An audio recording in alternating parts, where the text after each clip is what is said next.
शपथ लेता हूं और सब त्याग कर एक साया बन जाऊंगा। हर लकीर को मिटा दूंगा।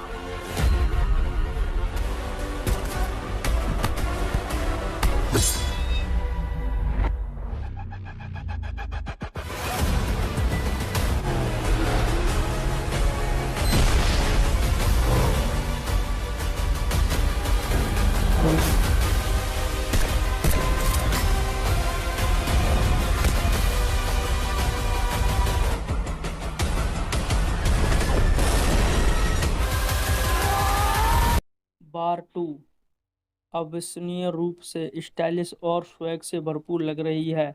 लेकिन क्या बस इतना ही है? क्या हमें एक और जासूसी फिल्म मिल रही है जो देश के उस एक रक्षक या महामंडन करती है? और उससे भी ज्यादा जरूरी बात है, एक भारतीय वायुसेना अधिकारी बिकनी में क्या कर रही है?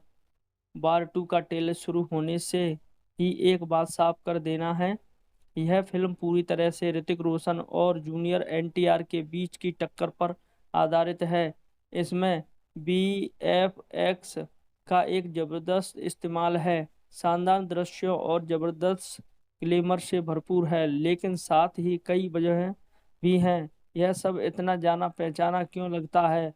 यह पहले से ही एक्शन ड्रामा और तमाशा सबका ओवरडोज क्यों लगता है? और हम एक भारतीय वायुसेना अधिकारी को बिकनी में परेड करते हुए क्यों देख रहे हैं? सबसे जरूरी बात है, हम इसे लेकर अब भी उत्साह क्यों है? बार टू बीआईआरएफ की बढ़ती जासूसी दुनिया का एक हिस्सा है।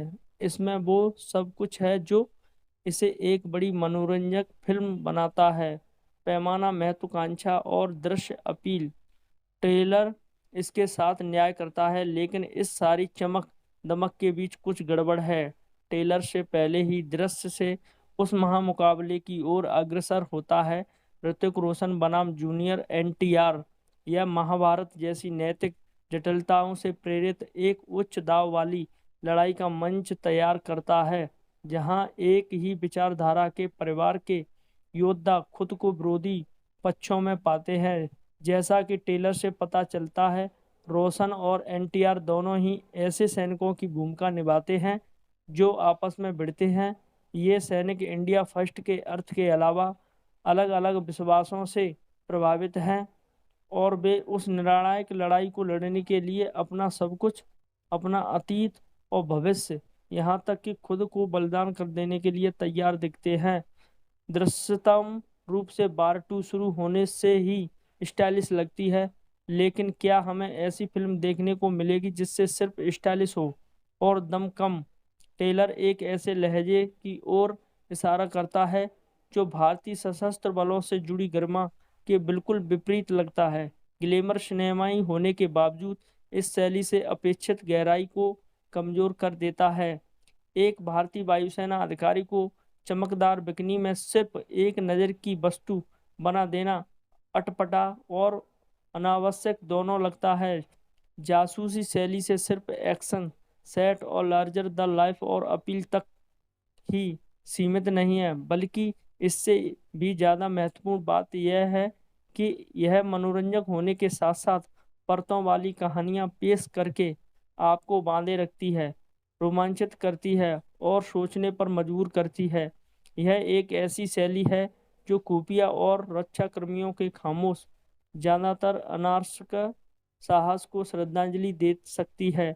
यह स्क्रीन पर आपको कुछ ऐसा दिखा सकती है जो आप पहले नहीं जानते थे, और साथ ही यह हमारे सशस्त्र बलों के लिए एक श्रद्धांजलि की तरह भी काम करती है। बार टू कम से कम अपने ट्रेलर से तो यही लगता है कि यह अपनी भावनात्मक गहराई से ज़्यादा सतही चमक दमक में डूबी हुई है। बेशक यह कहना अभी जल्दबाजी होगी कि बार टू आखिरकार अपने वादे पर खरी उतरेगी या नहीं। ट्रेलर तो बस एक झलक मात्र है, लेकिन यह समझने में देर नहीं हुई कि यह फिल्म कहानी बनने की बजाय एक तमाशा बनने का जोखिम उठा रही है।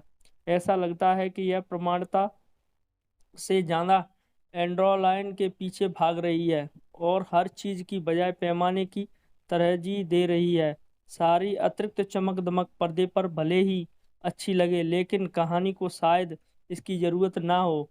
वार 2 अपनी सिनेमाई महत्वाकांक्षा और अपनी शैली के वजन से के भी संतुलित बिठा पाती है या नहीं, यह तो 14 अगस्त को ही पता चलेगा। यह फिल्म इस साल स्वतंत्रता दिवस पर बड़ी रिलीज होने के तौर पर सिनेमाघरों में आ रही है और इसका निर्देशन अयान मुखर्जी ने किया है।